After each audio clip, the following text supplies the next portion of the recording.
The Social Security Administration just made a move that's going to put more money in your pocket every single month. And this isn't some temporary fix or political promise that might disappear next year. We're talking about a permanent increase to your benefits that starts hitting bank accounts right now. If you've been watching your grocery bills climb, your prescription costs skyrocket, or your utility bills eat up more of your check each month, what I'm about to share could be the financial relief you've been waiting for. Now, I know you've probably seen a dozen headlines about Social Security changes, and most of them turn out to be nothing but clickbait or recycled information from last year's COLA adjustment.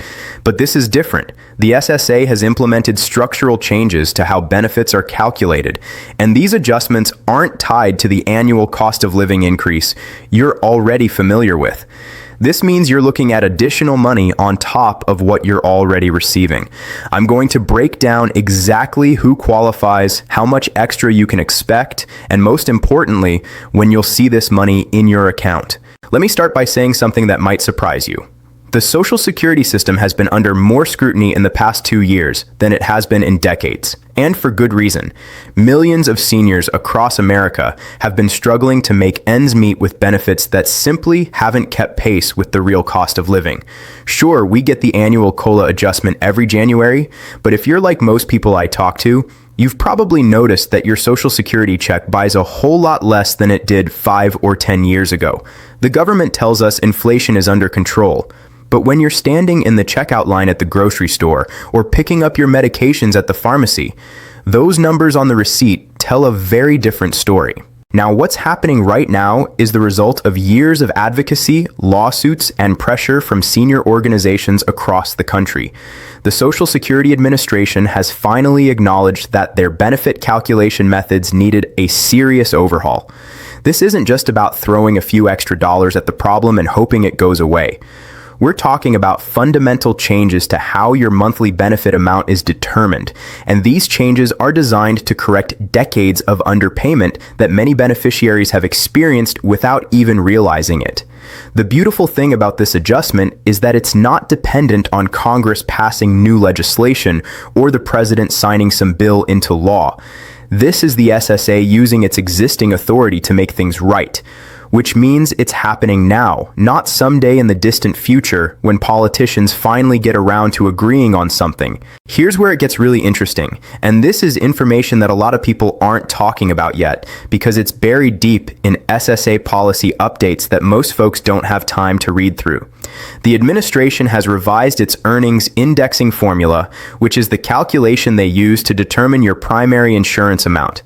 If that sounds like government speak, let me put it in plain English. When you worked all those years and paid into Social Security, the SSA was supposed to index your earnings to account for wage growth over time.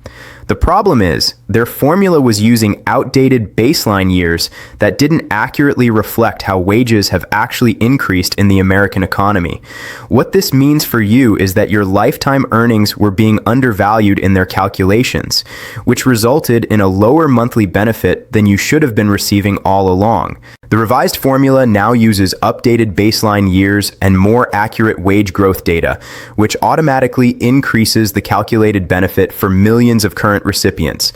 But it doesn't stop there. The SSA has also made adjustments to how they handle delayed retirement credits.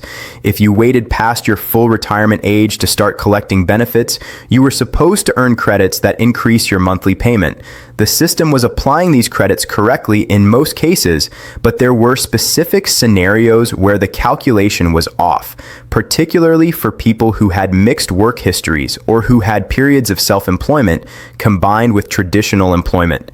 Those quirks in the system have now been corrected, and if you fall into one of these categories, you're looking at a retroactive adjustment that could mean a lump sum payment covering months or even years of underpayment, plus the increased monthly benefit going forward. Now, I want to talk about something that affects a huge number of people but rarely gets discussed in mainstream coverage of Social Security.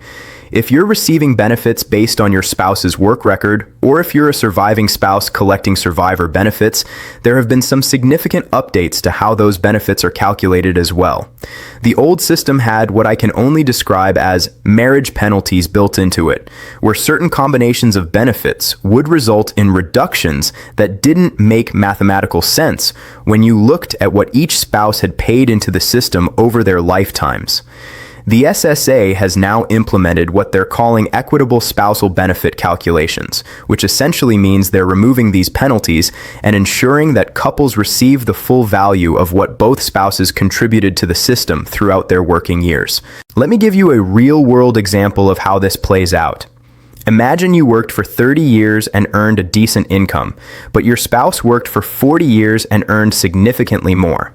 Under the old calculation method, when you applied for spousal benefits, the formula would sometimes reduce your benefit in ways that penalized you for having worked at all, even though you paid into the system just like everyone else.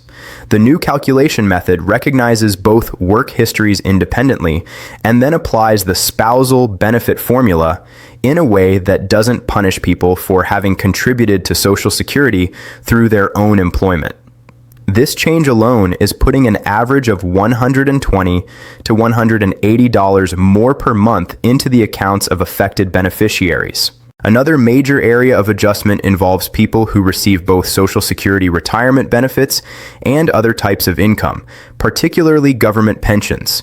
If you worked for a state or local government agency that didn't participate in Social Security, and you also worked other jobs where you did pay Social Security taxes, you've probably been affected by something called the windfall elimination provision.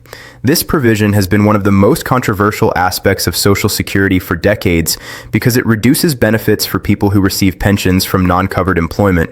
While the WEP itself hasn't been eliminated, the SSA has revised how it's applied in certain situations, and they've also created an appeals process for people who believe they were incorrectly subjected to these reductions. If you've been affected by the WEP and you file a recalculation request, there's a very good chance you'll see an increase in your monthly benefit, and depending on how long you've been receiving reduced benefits, you could be eligible for a substantial retroactive payment. The same principle applies to the government pension offset, which affects spousal and survivor benefits for people who receive government pensions. The SSA has acknowledged that the offset was being applied too broadly in many cases, and they've now created exceptions for people whose government pensions are below certain thresholds, or who can demonstrate that their pension doesn't actually provide the level of retirement security that the offset was designed to address. This is huge for thousands of retired teachers, firefighters, police officers, and other public servants who have been caught in this bureaucratic trap for years. Now let's talk about something that's going to affect every single person watching this video, regardless of your specific situation. The Social Security Administration has increased the substantial earnings threshold for determining eligibility for certain benefit enhancements. This threshold is used in multiple calculations throughout the Social Security system, and raising it means that more of your working years will count as substantial earnings years, which in turn increases your average indexed monthly earnings, which directly increases your benefit amount. This isn't a small technical adjustment that only affects a few people. This is a broad-based change that improves benefit calculations across the board. For most people, this translates to an additional $40 to $90 per month. And while that might not sound like life-changing money, when you multiply it by 12 months and consider that this is a permanent increase that you'll receive for the rest of your life, we're talking about thousands of dollars in additional retirement income. The SSA has also made important changes to how they handle earnings in the years leading up to retirement. The old system would sometimes create strange situations where working an extra year or earning more income in your final working years wouldn't actually increase your benefit because of how the averaging formulas worked.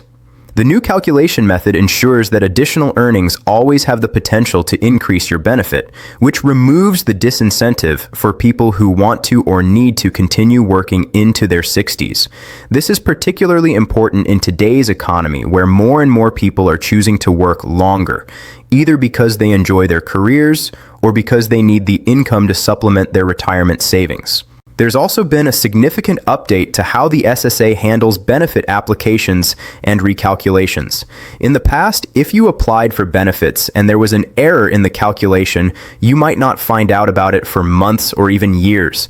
And getting it corrected was a bureaucratic nightmare that required multiple appeals and often resulted in people just giving up and accepting the lower amount. The new system includes automatic recalculation triggers that review your benefit amount periodically and flag potential errors or underpayments. If the system identifies that you should be receiving more, the correction is made automatically and you receive any back pay that you're owed. This isn't just good customer service, this is the SSA acknowledging that they have a responsibility to get these calculations right the first time, every time, and when they don't, they need to fix it without making beneficiaries jump through hoops. What's particularly encouraging about all of these changes is that they represent a shift in philosophy at the Social Security Administration. For too long, the operating assumption seemed to be that beneficiaries were trying to game the system, and that the SSA's job was to be a gatekeeper preventing fraud and overpayment. The new approach recognizes that the vast majority of people who paid into Social Security their entire working lives deserve to receive every penny they're entitled to, and that it's the administration's job to make sure that happens. This shift is reflected not just in these benefit increases, but in improved customer service, better online tools for managing your benefits, and a more transparent process for understanding how your benefit amount is calculated. Now, I know some of you are probably wondering when you're going to see this money and whether you need to do anything to claim it. The good news is that for most people, these adjustments are being applied automatically. The SSA has been working through their beneficiary database systematically, recalculating benefits using the new formulas, and issuing adjusted payments. If you're eligible for an increase, you should see it reflected in your payment within the next 60 to 90 days. If you haven't received it already, the adjusted amount will simply appear in your bank account on your regular payment date, and you'll receive a notice from the SSA explaining the change and providing the new benefit calculation. If you're also owed back pay because the correction is retroactive, that will typically come as a separate payment, usually within 30 days of your first adjusted regular payment. For people who fall into special categories, like those affected by the windfall elimination provision or government pension offset, you may need to file a recalculation request to ensure your case is reviewed under the new guidelines. This isn't difficult to do. You can file the request online through your My Social Security account, or you can call the SSA directly, or you can visit your local Social Security office. The important thing is not to assume that if you haven't received an increase automatically, you're not entitled to one. The SSA's systems are good, but they're not perfect, and sometimes individual cases require human review to ensure the right calculation is being applied.